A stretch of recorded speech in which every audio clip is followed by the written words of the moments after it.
Is the bus your child is riding on safe? The News 8 investigators have an exclusive look under the hood at what state inspectors are finding. Hundreds of school buses are pulled out of service in the state every year. Chief investigative reporter David Iverson tells you what you need to know. David. Yeah, and buses are inspected just once a year. And as we found, state inspectors find hundreds of problems requiring the school bus off the road until it's fixed. Turn on your amber SOS lights. Turn on your red. Flashing the lights, extending the stop arm, checking the tires, examining the bus from every angle.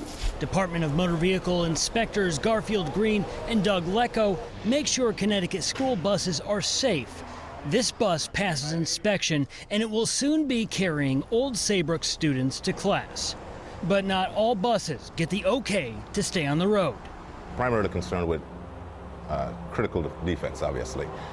Steering, suspension, brakes, things of that nature. The News 8 investigators obtained records that have not yet been released by the DMV for school buses serving schools in New Haven, Middlesex, and New London counties. Those thousands of pages of records show the results of inspections done in the last year, from last September up until this month. Since September, 244 buses have been deemed out of service by the DMV. The more serious stuff would be like the steering, suspension, and brakes. And then the other not so serious stuff that could also put the vehicle out of service, like loose items inside the bus. But the serious stuff is one of the most common reasons a bus is taken off the road in the last year. Driver, hit the brake. Inspectors said brakes were the cause of nearly a quarter of the violations they issued. In total, inspectors found more than 380 violations. From 2014 to 2015, DMV data shows statewide a bus company called Rainbow Bus Lines had the highest percentages of buses taken out of service. Over 37% of their buses had problems serious enough to require immediate repairs. The News 8 investigators spoke with Rainbow Bus President Sterling Vietz, who said the last year's poor record has already been addressed. The company fired a maintenance manager.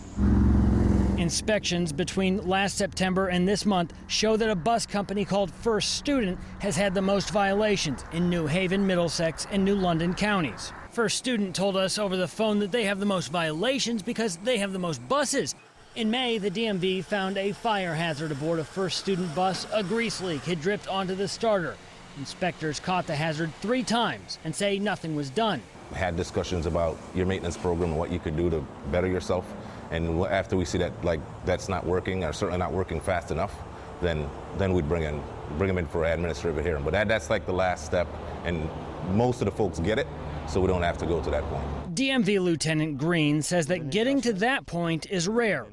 For most bus operators across the state, it's only a small percentage of buses that are found with violations. At M&J Bus, less than 3% of their buses were taken out of service last year. I have kids, and I set my standards as my child would ride any one of my buses. Green says that most bus operators feel the same way, and for those that don't, rest assured all buses in Connecticut are inspected from front to back, inside and out, at least once a year. I would say to any parent that they should feel very safe knowing that their kids are riding on school buses. And if you want to see where the school bus company ranks that takes your child to school, head over to our website, WTNH.com. For the News 8 investigators, David Iverson reporting.